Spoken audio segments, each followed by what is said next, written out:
Hey everyone, welcome to the Stories That Brought You Here. It's the podcast dedicated to the stories of the people from Pender Island, British Columbia. My name is Chris Wakaluk, and I'll be your host, and I will be sitting down in one-on-one, hour-long conversations with people from this amazing island to hear the stories about what brought them to this little island. Also, I'm going to be finding out the stories that brought them to this point in their lives right now. Now, just a little bit of background so everybody understands what this is about. And what this is about is every time I've asked somebody on this island, oh, what brought you to Pender Island? I've always been really amazed at the variety of answers I've heard, and I've always really enjoyed everybody's answers. So I thought, wow, that'd be a pretty interesting idea to have as a show. Secondly, I think that there is an amazing amount of individuals on this island, and everybody has an amazing story to share. So I wanted to help facilitate that. And for those of us who live on the island right now, I think hearing the stories of some strangers or neighbors or people that we already think we know, to hear more stories about their lives will just give us a deeper appreciation of others and hopefully a deeper appreciation of ourselves. Now, my first guest I'll be speaking with is Kelly Irving. Now, most of you might know Kelly as the pretty jovial man who works at the government liquor store, or also by his yearly art show he has at the winery. But in this interview, we're going to find out more, and I really hope you enjoy listening because I had a great time interviewing him. Here's my interview with Kelly Irving.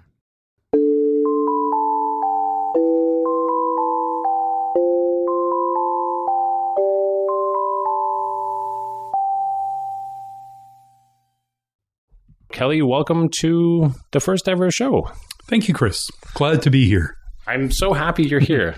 And this isn't the first time you've been in the basement before. We actually had some projects we did in the basement beforehand.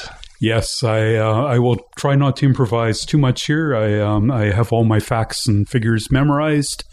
Ask me a question. See if I can give you a straight answer. Okay, fantastic. Well, improvise all you want, for sure. So the traditional first question that we're going to start off the program with is, what brought you to Pender Island? My family. My father's family is from South Pender Island, and my mother is from Saturna Island. And so there was always Gulf Islands connection for our family.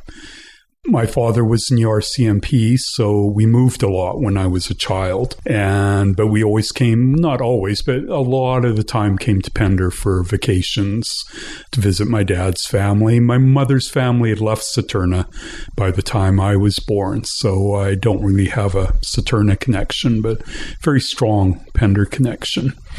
For years, I had a recurring dream of driving through forest lands on windy roads and this big, magnificent bridge. And I never knew where it came from. And then probably when I was in my 20s, I went to Vancouver on a trip and looked at the Broad Street Bridge and went, wow, that's the bridge from my dreams. And I realized that the dream was based on a memory of coming to Pender when I was a year or so old. Probably a trip to the coast for my mother's father's funeral, because I talked to family since then and said, well, what was the earliest I came to Pender? And I think that's where that memory comes from, is driving from Kelowna to Pender. And so we just came here a lot. And I moved here. I had a summer job at Bedwell Harbour when I was 15, so 1969. And didn't like working at Bedwell much, so I quit that job, went to what was then Scott's Lair, Port Browning, and worked 2 summers there. And grew a more my own connection to Pender rather than a family connection, made friends with people my age. And when as a kid, we spent most of our time on South Pender, not a lot North Pender, so I came to know North Pender more. Went back to school, I guess. Yeah, went back to school, grade 12, dropped out because we moved a lot. I was just really, my education was discombobulated, and moved to Pender. Dad had a log cabin. It's still there down on Gallon Point. And that was the first place I lived on my own on Pender, and it was pretty amazing living that beach in the winter. Strong southeasters would blow in there. hear the rocks rolling in the waves. And I just loved it. Went back to Victoria, worked for a couple of years, and I came and went from Pender for probably 20 years, I guess, back and forth depending on work. So that's what brought me to Pender, my family. Nice. The first thing that stands out to me is talking about the first place you lived on Pender was that at the very end of the South Island at Gallant Point, because that's an area to me that I find super beautiful and really inspiring when I'm down there. But with your experience of living there when you first arrived on the island, you said that you were just out of grade 12. What age were you roughly? Yeah, I was 17. Wow. And you were living there on your own in that cabin. Mm-hmm. Incredible. So do you have any specific memories at all from being that age and living there? Well, it was, I was 17, so I was like most 17-year-olds, I guess. I went to socialize, party. There wasn't a huge group of young people living on the island at that time. So the winter was pretty quiet. A lot of time to contemplate. My grandmother lived next door, so I'd go up and see her for showers. And probably one of my biggest regrets in life is that I didn't talk more to my grandmother about stuff that she knew so much about that I only became aware of in later years. She loved Rachel Carson. My sister told me that she was turned on to Rachel Carson by my grandmother, but at that time I just had no interest in that. Well, I shouldn't say no interest, but I had some interest in the environment, but I never knew my grandmother did. So I regret not having a closer relationship with her. Maybe I was a long-haired young hippie, and a lot of older folks in the island, even my relatives, they couldn't understand that. I was called Goldilocks, kiddingly. I worked for my cousin John Spalding as helping him with his garbage service, Spalding Sanitary Service. That stood out in my memory because John was a pretty special guy, and we had a lot of fun driving around. It's a great way to see the island, picking up garbage. Picked up some cool stuff along the way people tossed out. And then summer came along, and more of my friends would come and visit, friends from Victoria, friends from Edmonton, where I'd lived for a few years before coming here. So high school friends from Edmonton. And I mean, it was the late 60s, early 70s. So, we were young. We probably did a few drugs, and that was kind of summertime. What was your grandmother's name? B. Spalding, or B. Freeman. One time, B. Irving. She married my grandfather, divorced my grandfather. My dad was quite young, remarried, and then her second husband died. She lived most of her life on Pender, some of her life in Vernon. You talked about one of your biggest regrets was not being able to communicate more with your grandmother about, sorry, did you say Rachel Carson? Rachel Carson, who wrote one of the very first books about what's happening to the environment. So it was something that you realized later in your life that your grandmother had a keen interest in environmentalism. Yeah, I think it's typical of a lot of, me anyway. I just wasn't aware of my older relatives and the wealth of knowledge they had that I could have learned about. I was a baby in the family, so there's a huge generation gap between me and my brother and sister even were like 12, 14 years difference. And I was very much the younger person in my family. And I think I was probably a little disjointed maybe in family gatherings. I didn't quite fit in with the other generations.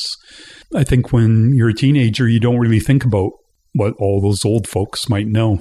I was busy rebelling against what I saw as their conservative nature. And my father and I we had great family discussions, arguments over dinner. And my parents were really good that way. My father, despite being in the RCMP, was a very liberal-minded man. And my family has some Métis background and also some connection through another side of the family, Coast Salish. So I was always very aware of the native population. My dad, my grandmother, my dad carved, my grandmother made pottery and jewelry. They knew a lot about native art history. And so I grew up around a lot of that. My dad made sure I saw Provincial Museum and he was good about that. So, and he was very politically aware that a lot of the conservative agenda was not very humanistic, I guess. He was a very humanistic person, I think.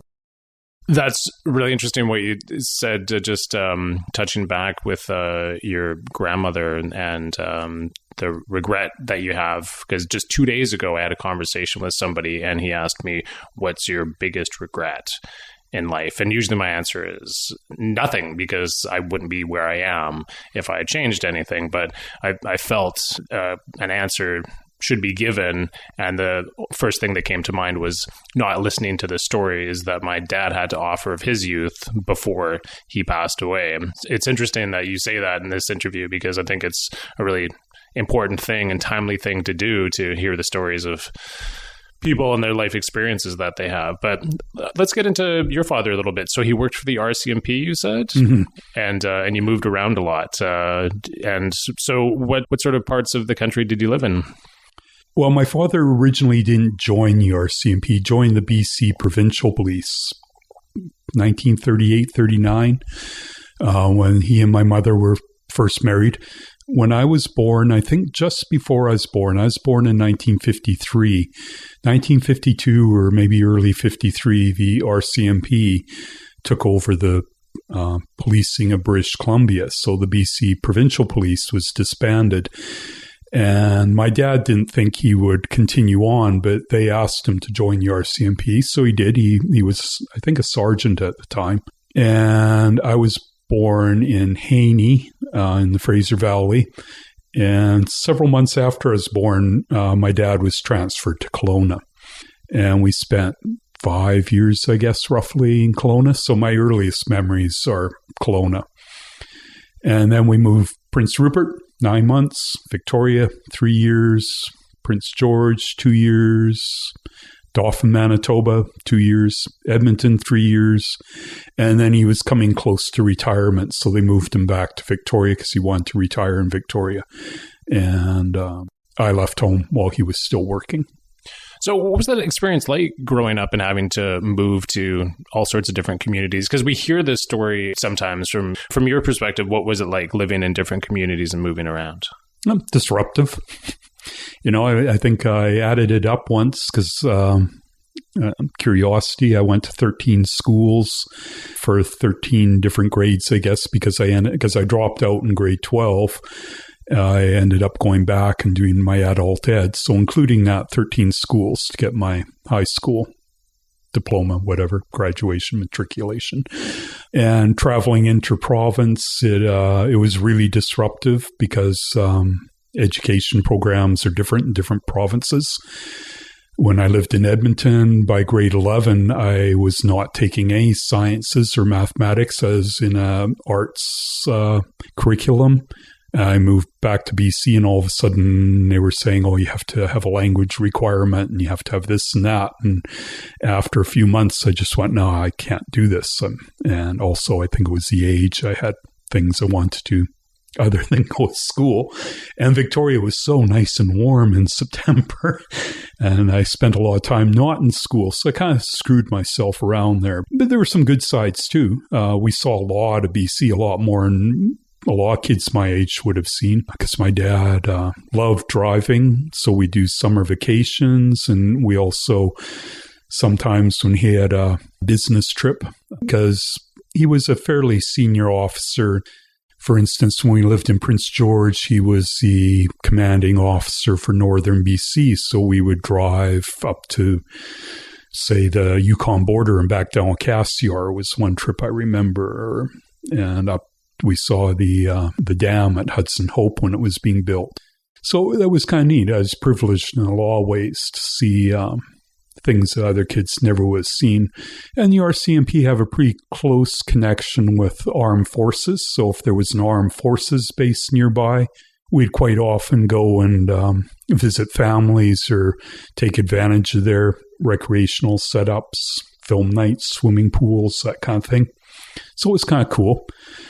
I guess all was pretty good until about 1960, mid-60s, when culture got pretty shaken up. And I was a teenager, and all of a sudden having crew cuts all the time was not like really cool with me. And my dad was pretty strict about that, short hair, and especially seeing all the other guys growing their hair. He didn't really like that. So there was some rub there. I got pretty rebellious by the time I was grade 11, I guess. So by the time you were nicknamed Goldilocks, as you mentioned earlier in the interview, how did that play out with the relationship with your father in terms of, okay, Dad, I'm rebelling, and how did that wind up working? I basically deserted home. I ran away from home in grade 12. I think that upset my parents quite a bit. They tracked me down. It wasn't that hard. I'd gone back to Edmonton to stay with friends. That was when my dad offered me the cabin on South Pender. He said, well, why don't you go live there, do what you want to do kind of thing. My dad and I always got along. I mean, I certainly did a lot of stuff that he didn't agree with. And I now feel kind of sorry for some of the crap I put my parents through. Pretty typical, I guess, of kids that age and probably kids of my background, military or police backgrounds. I mean, you just want to get the hell out of Dodge, grow your hair and have fun. Wasn't it Peter Fonda said, all we want to do is party? I mean, that was kind of where I was at. And as I grew older, my 20s, my dad passed away when I was in my early 30s. And we were developing a closer connection by then for sure. And I was really interested in my dad's family history, so we'd have a lot of conversations about that. He'd tell me stuff that I didn't know about, so it was cool. That's great. You also mentioned that you spent about 20 years moving on and off Pender Island. When came the time and the decision that you were going to be here full time? I don't think there was any decision. Let's see. I worked here as a summer when I was a student in the summers. I moved back here, lived in my dad's cabin. That was maybe like a 6-9 month thing. Back to Victoria. And then came here for a few months when I didn't have a home in Victoria. And then I think I was living up north and, brutally cold winter. Friends wrote to me from Victoria and said, the flowers are popping out. And I moved back down to the coast and moved to Pender. That's right, in 1975, I think. And I had met a woman on Pender and we re-met in Victoria. And the two of us moved to Pender, and my dad arranged with Dave Davidson I could live at Roseland, which is pretty amazing because at that time, Roseland was still an operating resort, but they closed it in the winter because the cabins in general weren't insulated, and so they just closed it down. And I think David had a couple bad experiences maybe with people renting in the winter. So we got a cabin, lived there that winter, and decided to get married. So we got married spring, moved off Pender, went up to Port Hardy, worked in a liquor store there for a year. We were going to have a child soon. My wife didn't want to have a child in Port Hardy. So we moved back to Victoria, and I was having a hard time getting work in Victoria. So once again, my parents helped out, and my dad talked to Pender Island Lumber and Freight, and they said, we could use them in the lumber yards. So myself and my young family moved back to Pender, and I lived here for a couple of years working for Pender Island Lumber and Freight. And then my marriage was kind of on its ups and downs. We'd separated, and I ended up moving back to Victoria to be with my wife and, by that time, 2 young children, and spent the next probably 8-9 years in Victoria because I had a fairly steady job as a truck driver, got laid off. No, first my wife and I separated again. Family history. Worked a few more years in Victoria, got laid off, came back to Pender to sort of get a grip on things. Lived in my Volkswagen van down Browning Harbor, and Ronnie Henshaw gave me a job working on his wooden boat for the summer. One of the coolest jobs I had. Amazing to live down Browning Harbor on the beach, basically in a van. Why was it so amazing? Oh, just the landscape, the beauty of the sun coming up, the entrance of Browning in the summer. And by that time, I guess I would have been in my early 30s. separating from my wife is like just being 17 years old, living at Port Browning. You can imagine. The pub's right there. I ate at Browning. There was quite a community that drank at Browning in those days. There was always a big table of locals. It was the hub of activity. I was just trying to sort out what I was going to do next. I grew to love woodwork and working on boats. I thought I might look at a career as a boatwright. Then I realized I'm like around 6 feet tall and pretty heavy, and working in tight little spaces on boats can be tight for a person like me. So I had been doing art for years. I'd gone to Victoria College of Art when I was in my early 20s and just kind of did it all the time. And I thought, okay, I'm going to get serious about this. I'm going to go UVic. So I went to UVic, got my Bachelor of Fine Arts. So I spent the next 4 years, sorry. And then my last summer school, I didn't want to go back to the summer job. I'd had the previous 3 or 4 years working for Grey Lines, basically cleaning buses most of the time. And so got a job with Salish Construction for the summer and decided, hey, I'm going to come back to Pender and commute for my final year of school, which was easy enough because in the arts program, you had to put in a certain amount of studio time.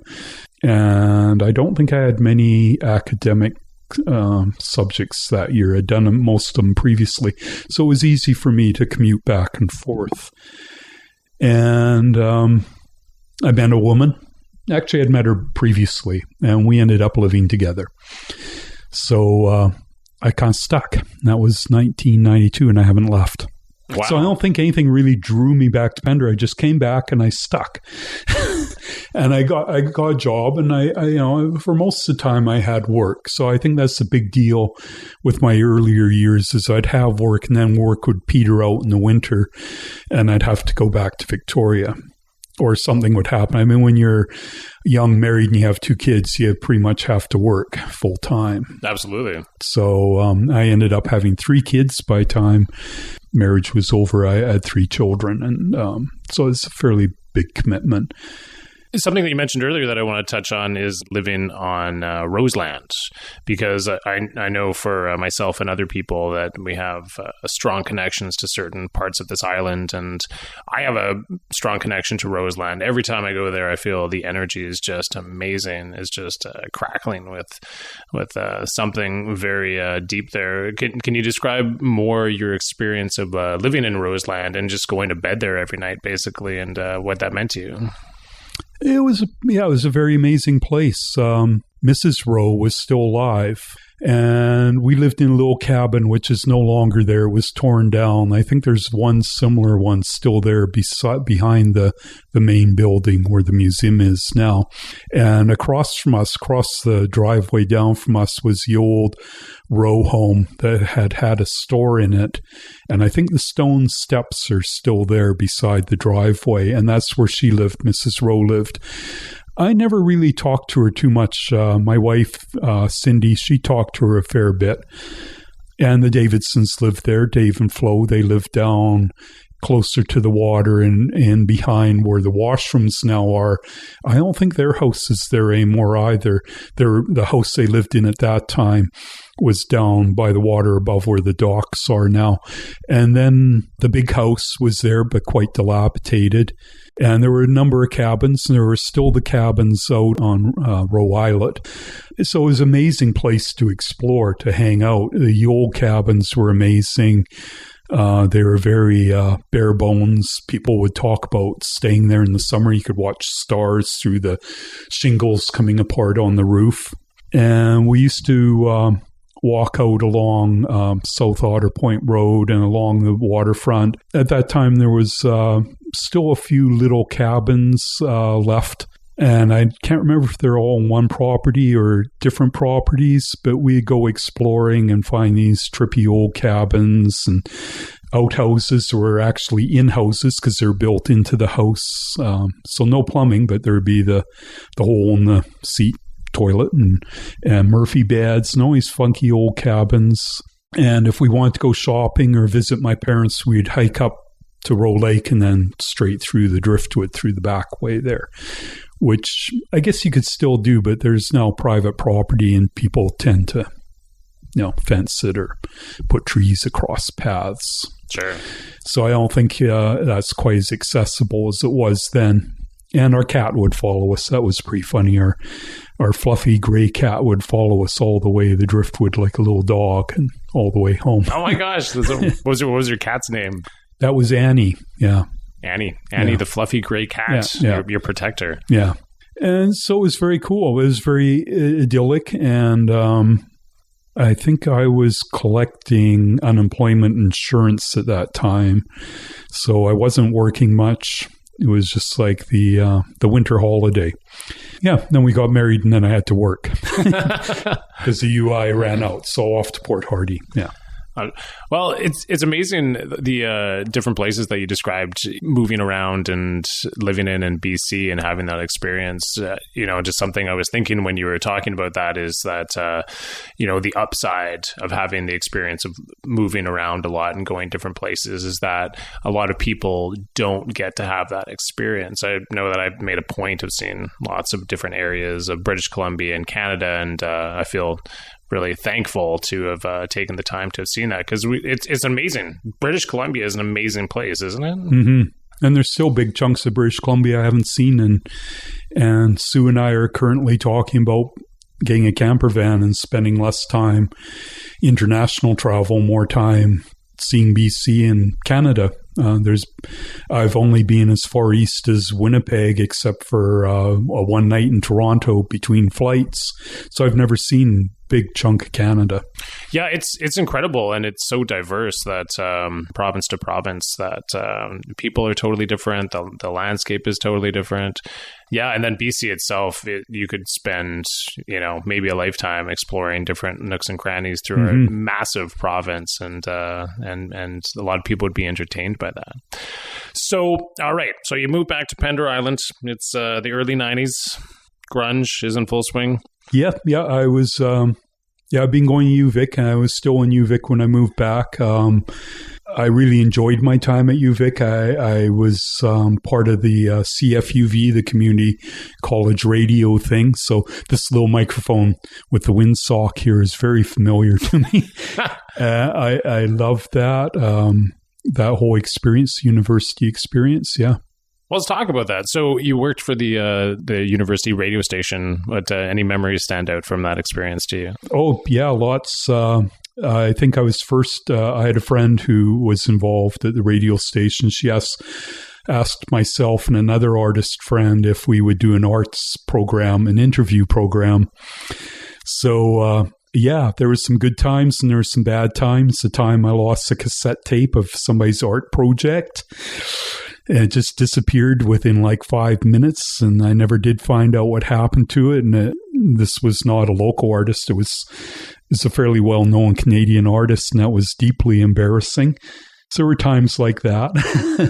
I also had a job working backstage for Sub Productions, the in-house UVic production company that brought acts to UVic. So got to meet lots of musicians and performers, fringe performers who come up UVic.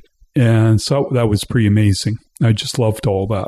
And I was in my 30s, pushing 40 by the time I graduated. So I was definitely a mature student, which was probably good because I was pretty focused on what I wanted to do. And I had a lot of luck. I had jobs that were really great. Work studies. I worked in the brand new Fine Arts Computer Lab. So I was introduced to Adobe Photoshop when it came out. I had friends that worked in computer departments, so I got to play with computer gear when it was brand new. So that was huge in what followed for me in my life. I mean, there was a few years I didn't use Photoshop, but just having that experience and discovering that I think I'd gone into UVic drawing and painting a bit, and I came out and I'd gone there to take sculpture, and I ended up in photography, and it really influenced everything that came after. Yeah. Right on. Okay, well, let's delve into that. And actually, it's interesting how, one thing leads to another in people's lives, and the opportunity to be able to play with, new software that had you not been in school that time, you probably wouldn't have had the opportunity to interact with. So how did that impact your future, having the opportunity to delve into those things? How did that impact the art that you do today? Part of going to university, I think no matter what your field is, you're encouraged to become a critical thinker and to research. So that was big. I always enjoyed researching projects, and I probably I'm probably guilty of research overkill, but that was big.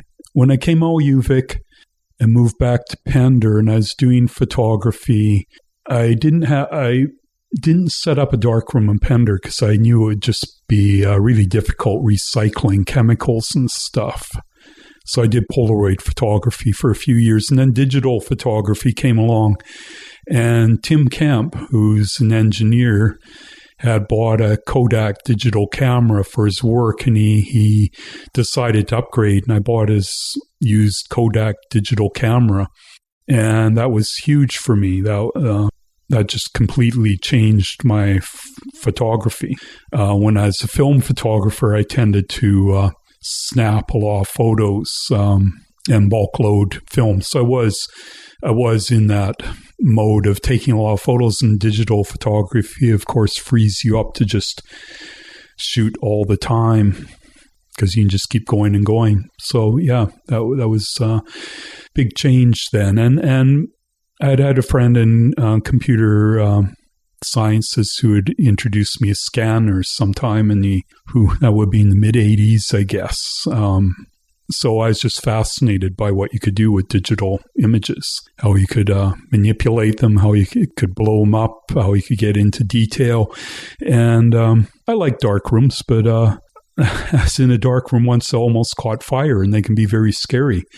Actually, I was in another situation where a business caught fire next door to me, and I had a dark room. That was very scary. Wow, really? So I embraced digital technology, and once again, my mother was very supportive. I think I'd done some course in web design or something, and wanted to change what I was doing, and my mother said, okay, she backed me.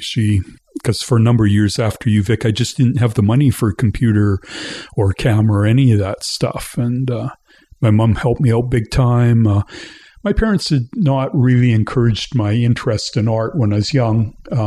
Well, my mother had. My mother was a painter, and she made sure I got into art classes. But when I told them in grade 12 I wanted to be an artist, they just said no.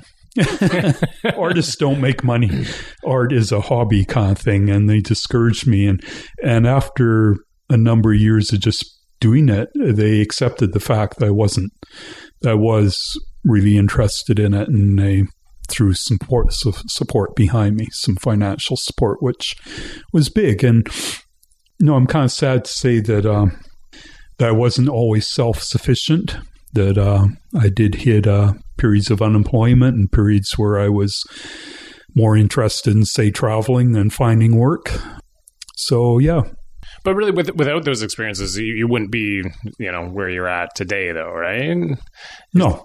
It's the sum of your life experiences brings you to this point where you're at today. And, I think that traveling is a pretty amazing experience. And that I think the flip side of that is that you'll probably hear a number of people say, I wish I would have traveled more when I was younger. Well, that was my mom. Once again, my mother, sometime back when I moved back to Pender, and my mother was getting on, and at some point she said to me, travel. Your father and I waited too late to travel, so get out there and start traveling. And I hadn't really gone anywhere. I'd traveled around BC a bit in Vancouver Island, but I hadn't gone, and I'd gone down the West Coast a few times. So I hadn't really gone any international traveling. She really said, you should do this now. Well, what was the first international trip that really changed your perspective on life, let's say? Where was the first place you went to that really turned things upside down for you? 1997. I'd done fairly well because I was hired on the crew that built the hall. I was one of the few paid employees, which is a real stroke of luck. I was working for a fellow, Michael Barnes. We'd built Carl Hampson's barn, his engineering barn there. So I'd had steady work there for a while, and I'd saved up some money. I guess we were laid off in the fall of 97, or maybe I just decided I want to travel. I can't remember. But I took off for Mexico with a friend. I was going to go for a long, long time. It ended up being 4 months, I think, 4 or 5 months. That's a long time.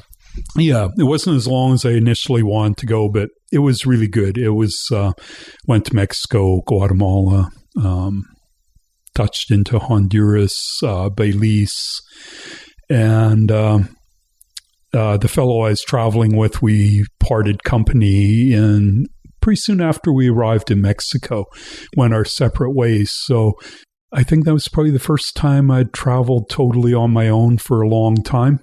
So it was really good. Yeah, I learned a lot, saw a lot. Nice. And so traveling on your own, what was that experience like for you? Well, it was pre-internet, so, carrying a lot of guidebooks around. Had way too much stuff in my backpack, I think. And I still have a Guatemalan blanket that I'm now amazed I carried it home because it must weigh like 20 pounds. And I was older than a lot of travelers. So it was an interesting experience. Yeah, I had nothing to fall back on. It's like, when you're living Pender, you can fall back on your friends and family, if you live in one place. But when you're out there in the world on your own, well, you. And it's like they say, you can't, the valley's not really greener over there because you carry all your own crap with you. So I discovered that some of the stuff that I was blaming on, whereas living or my job or whatever, was totally me. It's, I was packing that around with me. So I think travel's pretty amazing that way. You get to learn something about other people and about yourself at the same time. That's really amazing. The line that you used to describe that there, that the valley's not really greener on the other side because you're still bringing what you have with you on the other side. Mm-hmm. That's really profound stuff. And I guess when you have all that time to yourself and you do have to be self-reliant, I guess that a lot of undeniable truths will wind up showing themselves, right? Mm-hmm. Nice.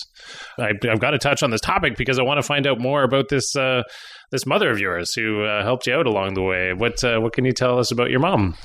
Yeah, my mom. My mom passed away in 2007, so she outlived my father by quite a long time, 20 years or so, I guess. And my mom came from a pretty different background. She grew up on Saturna. There's a big difference between my father's family and my mother's family. You're probably aware of the book Put That Damn Matic Away by David Spalding. Oh, okay. No, I'm not. My dad's first cousin, Dave Spalding, wrote this book a couple of years ago, Put That Damn Old Matic Away, which was family history of the Spalding family in South Pender, from Arthur Spalding up to my dad and cousin Dave's generation. And Dave really doesn't like it when people say, oh, your family, Arthur Spalding was a remittance man. And no, he wasn't. A remittance man were the younger sons who came out from the UK and were given money by the family to support them in Canada or wherever they went, because there just wasn't room in the family at home for them anymore. No room in the family business or whatever. There was just too many kids. Get the hell out of the UK, go to the new country, and we'll send you an allowance to help maintain. And the Spalding family, they were, I don't know, they weren't rich, but they weren't poor either. They had paper mill, I believe. So they had a family business. But Arthur just found it was way too conservative, constricting. So he came to new country and he slogged it out as a farmer in South Pender. My mother's family, her father was, and her uncles were remittance men. They came from a wealthy British family, and I don't know how much allowance they were sent, but they did okay. They were gentlemen farmers. They raised sheep. They played tennis. They go Victoria, play tennis. They were boat people. I find my mother's family history really interesting because they were living on Saturna when there weren't many people on Saturna. There was 2 or 3 families maybe. all the kids had boats from an early age. They had to learn to swim. My mother told me when she was, I think, 3, she was tossed off the dock and it was sink or swim. Wow, at 3. Yeah.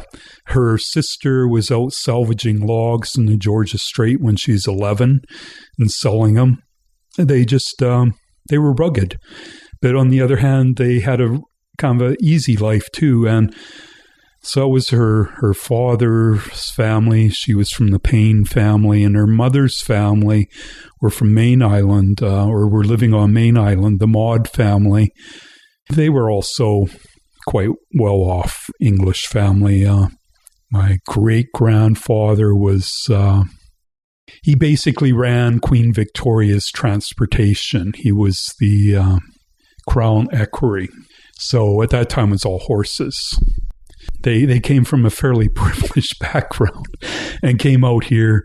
And my mom's dad and his brother, when the gold rush took off in the Yukon, they decided they'd go up there. And he took his tux along because he thought, there might be an opportunity to wear a tux in Dawson City. And the story was they were crossing a river and he lost all his luggage except his tux survived. So he arrived in Dawson City wearing a tuxedo. Surely standing out. Yeah. Yeah, and she had, it's just a really funny family. They still had, my mother even still had a trace of a English accent because they were so kind of isolated and insular. The accent hung on for a while. This, what they call Gulf Islands English accent. And I love that period of history in the Gulf Islands because there were so very few families. There were no ferries between islands, so they just boat between islands and go to dances and parties and weddings and whatever and socialize so they knew one another. I love hearing about that. And there are written, and we were talking earlier about there's an oral history where they recorded some of those pioneers, and I just find that really fascinating, the lives they lived, because on one hand it was really tough. Gulf Islands are not great farmland. It's pretty hard scrabble farming. That's why sheep are so popular, because they're easier to raise. And there wasn't a lot of fencing at that time. There wasn't much pound laws, and there's a lot of freedom. So it's, interesting time. Just to find out some more details about your mom, what was your mom's first name? Margot, known as Margot, yeah. Okay. I think there's a trophy in the Pender golf course, a Margot Irving women's golf trophy. She and my dad were heavy into the golf. So heavy there's a trophy that she has named after. That's awesome. Yeah. Right on. So you said that your mom was incredibly helpful in your artistic life underway at a certain period of time in your life. The other question that I'm going to ask everybody who comes in for an interview as well, too, is based on help. And who on Pender Island has given you help? Well, my mother is my obvious big helper. Oh, lots of people. Lots of people giving me jobs. Coming from an island family is being a help because people kind of know who I am. Maybe they're shocked when they discover who I really am. But yeah, it's been a lot easier for me than somebody just arriving blind on the island. I certainly appreciated the time I spent working with a lot of people, Carl Hampson, Mike Barnes, Paul Hampson, Pat Mundy, all these people that hired me, Bill Hansen and Ted Bowerman. Because when I came back, I ended up spending, I don't know, somewhere around pushing 10 years maybe of doing construction labor. And I was a laborer because I had no experience. So I started at the bottom and never really got beyond that. And that's a big part of Pender life is construction.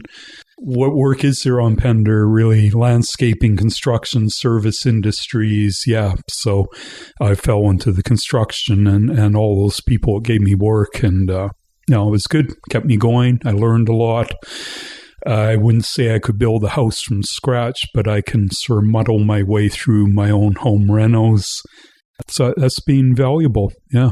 Nice. Yeah, those career options that you mentioned, I guess, have changed slightly in the last few years with people who are able to work from home. And I guess in our community now, we're seeing that there's more people moving to the island who are working from home and have that. But when I came here 7 years ago, I don't think that was as prevalent. And certainly the construction and the do-it-yourself mentality that exists on the island really does create the conditions for people to learn some new skills that they wouldn't necessarily learn in the city, just based on the circumstances that we live in. Getting back into your art here, where we kind of left off with that was that you went to UVic and you got a bachelor's in fine arts. And so what happened after that? Can you pick up the story from there a little bit? And maybe let's just talk about your art and how you create. Sure. Yeah, I guess around the time when I moved back to Pender, I think probably one of the first things that happened was putting work into the fall fair. And then I was a convener for 2 or 3 years of the arts section of the fall fair. And that was a great experience, and Fall Fair is an amazing community event. And I started meeting more of the artists on the island, and a small group of us formed an arts co-op, the Stella Maris Arts Co-op, and we had a little gallery down on the dock at Hope Bay, roughly where Philly's Diner is now, I guess. That section, there was the old warehouse there, and we had a small space in there. I guess university can be kind of a double-edged thing, because previous to university, I was probably doing more work, and then I became slightly inhibited by concepts and just getting caught up in concepts and being a little gun-shy maybe. So I was making stuff, but maybe not a whole lot. After I came back from Mexico, 97, 98, the winter trip, and I ended up going off and doing a internet design course in Victoria. And that's where my mom stepped in big time and said, okay, if you're going to do this, I'll help you out. And she funded me to buy a computer and enough money that I could get my own business going. And so for the next 7-8 years, I took a stab at graphic design. So my art kind of verged off into a more commercial. And I love Photoshop. I can sit there at a computer for hours poking at stuff, which can be good and bad for a business. And the business wasn't entirely successful. Sure, I did lots of websites for people, but I'm not a very good businessman. And eventually it wasn't cutting it as far as supporting myself. Back in 99, I met Sue. And in 2000, Sue bought what was then Mowat Point Kayaks, and it became Kayak Pender Island. So she hired me for the summers, so it helped out a lot. I became a kayak guide for 7 or 8 years in the summers. And I loved that. I'd never kayaked. I'd canoed before that, but I'd never kayaked. And so kayaking became very big in my life. And that helped a lot because I had a good gig in the summer and I did enough in the winter I could get by. Then, what was it about kayaking that you enjoyed so much? Sitting on the water, sitting low in the water. I love the water. I love the ocean. I feel quite comfortable in a kayak. It took a little while, get used to that kind of motion in the kayak, but I really love kayaking. Working with people, meeting people from different places. I can talk. I discovered I could be a guide. I have enough background on the island, know enough about the island. I could just blab along. If people wanted to hear about stuff, I could give them information. It was a really fun business. And she made a part of her business thing was she wanted to hire just local kids, and she wanted to hire mostly women because women don't have a lot of opportunity in Pender. So it was a really great crew, and we had a lot of fun. Nice. I spent a summer up in the Yukon, half a summer, because things didn't go well in the end, being a canoe guide. Yeah. And so there was a small lake out back of where the resort was, and it was literally 3 feet deep throughout the entire lake. And you had people coming up on boats from Skagway. and they would catch a ride up, and it was an hour of canoeing and an hour of horseback riding and lunch in between, and I'd have to take them out and show them around. We'd see the odd moose or, eagles flying around, but I'd never really been up there before, so I was playing a character, actually. I just got a cowboy hat, and I played a role. It was really fun to do, but it was great, and it was like you say, it was great experiences to meet people. Is there any times that stand out from Bugatting in your mind of certain circumstances or people that you met along the way that you remember from that time? Yeah, there's a few people we met that we became friends with. There's a couple from California, haven't seen in the past couple of years, but they came up several summers afterwards, and even after we didn't have the business, we have enough kayaks ourselves, we go out with them and became pretty good friends. And it's very cool meeting people that way, and just meeting people. That's part of what I love about my job now, working at the liquor store, the socializing. I mean, you don't hang around and talk a lot, but you get to see a lot of people in the day and exchange hellos and a little bit of information. And it keeps you plugged into the community. Yeah, exactly. Yeah, definitely. Yeah. Well, tell us about Sue. Tell us more about Sue. Oh, Sue, yes. That was one of those instances of when I first saw her, I went, wow. It was like that chemistry that people talk about when you first see somebody and So, we met. She came to the island because she had friends who had moved here. Jackie Dandino, who Sue had worked with doing theater, and Jill Moran. And so they had moved over here, and Sue came over to visit, and she came by where I was living to help set up for a party, I think, a summer solstice party maybe. That's what it was. A couple of weeks later, we went on a boat trip to the Saturn-Alambic, a group of us. I got to talk to Sue more. And we just ended up going camping together, discovered a lot of things that we liked in common, and probably 6-7 months later, I ended up moving in with her. She had a place right at Otter Bay Marina, the old house. It's still there, but it was sat up above Otter Bay Marina. So her business was at Otter Bay Marina, and we lived close to the marina. So that was really good for us. So when you first met Sue, you described that it was an instant connection. Can you tell us more about that? About where exactly that happened? So that the first time that you saw Sue? Sue's a pretty social person. She's smiley. A lot of people, when we travel, people gravitate towards Sue. She's just a person that's very sociable, friendly, happy. So she's easy to talk to. I can be quiet and probably grumpy at times. She's just one of the easiest people I've ever known in my life to get along with, and super forgiving, and we hit it off, and we had some things in common, the love of the outdoors. When I'd gone to Mexico, she'd actually been down there roughly the same time, and we'd both be in Chiapas during the kind of insurrection there with the Zapatistas at that time. It was a pretty hot time in Chiapas, and we both experienced some of the same things traveling. So we had that in common. She had worked in theater quite a bit, and I was involved in Solstice theater. So she was involved in professional theater, not amateur theater.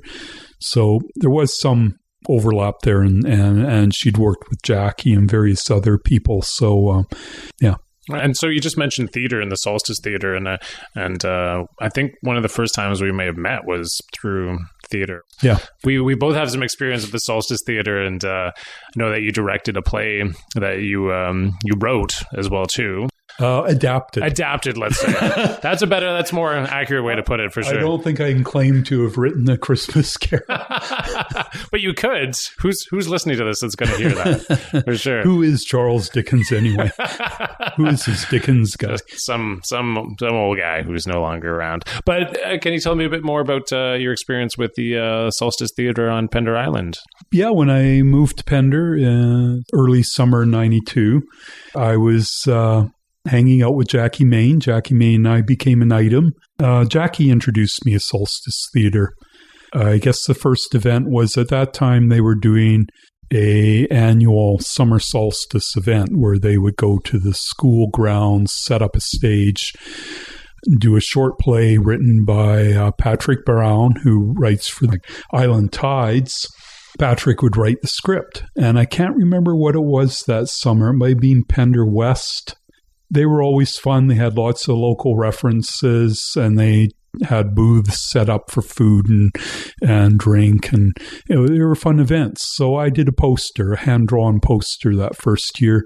They did a play that winter, Act of the Imagination, and I think I did sound for that. And I started meeting the people in Solstice, and I just became involved in.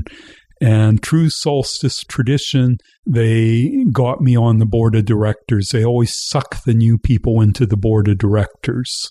So after a couple of years, I think I was president for a year or two. And it was, we did lots of crazy plays and had lots of fun times. I was backstage. I was always working backstage. I think I did a lot of set designs to start with because I'd been involved in amateur theater in Victoria and I'd done set designs. And I just hung out. And then at some point, probably the early 2000s, when I was starting to do my graphic biz, I just said, hey, I got to focus on my art. And I kind of drifted away from Solstice for a while and then drifted back. Is there a certain memory that stands out from doing a play at all? Any one particular memory that stands out to you from being involved in Solstice? Or? My first time on stage, Steve and Rick Gogan convinced me. I had a fear of going on stage. That's why I worked backstage. I just thought if I go on stage, I'll freeze up and I'll be an idiot, and I don't want to do that. So they convinced me to do, I think it was about a 20-minute skit with them for they had a name for them. They were Solstice kind of amateur nights. And they eventually became Solstice showcases. But in the beginning, they were open to the wider community. And people would do poetry or they'd do dance. And so we did this skit. And I realized with the light shining in my eyes and trying to remember my lines and stuff, I just forgot about the audience. And I really enjoyed the experience. So Steve and I don't know what it is. We share something on stage that's I always get tingles when I'm on stage with Steve. It's like this magic. And so we did a couple short pieces together. We did a scene from True West, and we just love doing that stuff. Yeah, I think a lot of people probably get tingles working with Steve on stage because Steve LaRouche is amazing. He's so comfortable on stage, and he can do stuff that I've seen nobody else do. His voice will change. He's done, I can't remember the name of the play, but we had to do a whole bunch of different languages, and he just does that. I cannot do that kind of stuff. Yeah, for anybody listening who ever saw the play The Foreigner that Steve was in, I was lucky enough to get to be in that play with him, and Steve had to create a made-up language as part of his character during that play. Maybe that's what I'm thinking of, that play, yeah. That could be the one, and it was endlessly entertaining to watch his skill and ability and what he's able to do in that. My whole theater thing actually started on Pender, and this past month, there was the article in the Pender Post where they asked me to talk about my Solstice experience, I guess. And I went back and I remembered it all started on Pender. And it was that crazy summer when my wife had left the island. I was on my own and I'd reverted to being a teenager. I was partying a lot. And we generally closed down the pub. We were there when they used to do this thing where they had a tape of frogs, and they put it on the tape player and crank up the volume until it drove everybody out. Closing time. So that was us, the dozen or so young people. We're probably all in our mid-20s or so. Would get driven out, and in the summer, we'd inevitably end up at someone else's house carrying on. And somewhere along the line, we came up with this idea that I was going to take a part of Midsummer Night's Dream, rewrite it into modern English, and we were going to do this play, updated version of Midsummer Night's Dream. There was a woman living on the island, Alicia. She was just broken up with her guy, and we met, and we both had this interest in theater, and she said, hey, you direct it, and I'll produce it, and we'll do this play. So we'd come back to my place, and we'd do these rehearsals, and it was quite a crew. There were people like Bozo, who a lot of old-time Pender Islanders will remember. Bozo, our homegrown Viking. Bozo had a beard down to here like ZZ Top, long blonde hair. He's a short, wide guy, famous figure on Pender. I think he was bottom in the play, and I think Rob Story was involved. There's a whole crew of crazy Pender people involved. And then there was a bunch of people who were seriously into theater who thought, hey, this sounds like it might happen. And so they were coming out for it. And for a while, it looked like it was going to happen. And one of the serious people was Bill Deverell's daughter, Tamara. And I've felt so bad for what we did to Tamara. We deserted her. Opening night of the production, Alicia, myself, and her boyfriend, Jack, we deserted. I literally threw my suitcase out the window, jumped out the window. We took off. We took Jack's boat, or his parents' boat. I can't remember. We went down Roach Harbor. And I guess they went ahead, and Tamara's then boyfriend was a magician, and he was doing some magic tricks. Apparently, he almost burned my house down, but we were gone. And the next day, we were sitting down at Roach Harbor, and we heard tourists or boaters talking about, they were coming in there saying this strange boat out in the water, this Viking ship with these guys rowing. And we're like, oh no, it's the Pender Vikings are following us down. Bozo and the crew of Vikings, many of whom had been involved in the play, decided to follow us to Roach Harbor.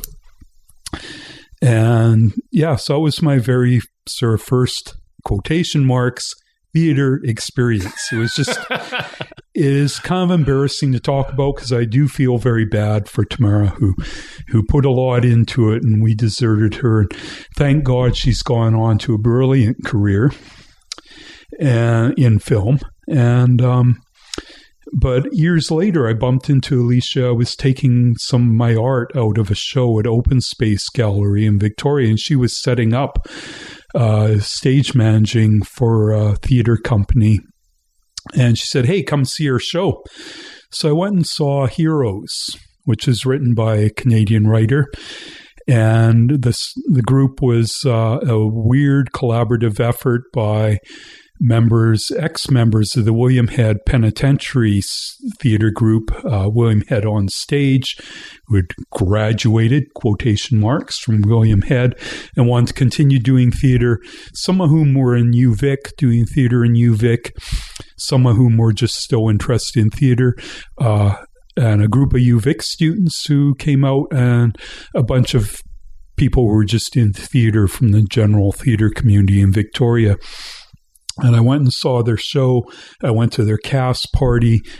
They were one of the craziest groups of people I've ever met in my life. They were an amazing theater group. The woman who reviewed theater for Monday Magazine at that time, she loved them because they were just so off the wall. And I remember we were in a theater competition, and the judge said, you are the most suntan group here, because we were all young, we were all into the outdoors, into having a good time, and had a lot of energy. And yeah, that really hooked me on theater. And that group lasted a couple years, I guess.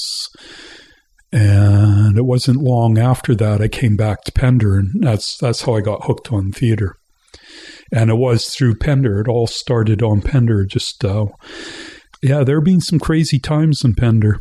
And I have been asked by people like Peter Campbell, the Museum Society, asked me once, do you want write something about your generation on Pender. And I said, really, Peter, no, it's like too embarrassing. There's too much illegal activity happen that, no, I wouldn't feel comfortable talking about and involving other people in.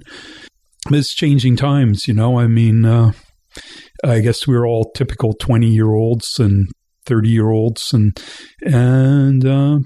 Pender, small community. I guess small communities kind of, in a way, self-police. If you step over the boundary, somebody is going to probably grab you and say, hey, that's not cool. And but you can also get away with doing a lot of stuff. And as I grew older, I realized, hey, it's not just the 20-year-olds around here smoking pot. And even my mother, before she passed away, sometime in her late 80s, she said to me, I really wish I'd tried pot. And here we are now. It's becoming legal. But there was a lot of drug-fueled times on Pender Island. And maybe that's typical most of BC, or maybe not. Maybe it's because it's a funky little community and attracted a lot of hippies in the 60s and 70s. Yeah. For better or worse, here we are.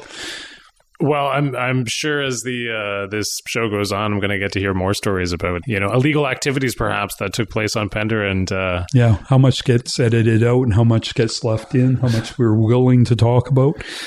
Yeah, and it's interesting. I've heard some hilarious stories of party nights from decades ago that people had mentioned, and to me they're just funny stories, and to the person telling them, they're great memories from their past. And I know in my past, actually, it was funny. I went through a box of photos.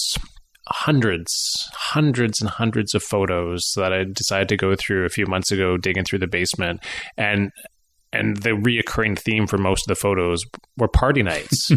That was when the camera came out. Yep. And what's so hilarious is that I don't want any of those pictures anymore. Those pictures are relatively meaningless to me, right? But a vague memory of those nights I like to hang on to and remember. And, for better or for worse, being inebriated and sharing some time with friends can be some of the greatest nights of your year. Mm-hmm. And that's a great thing.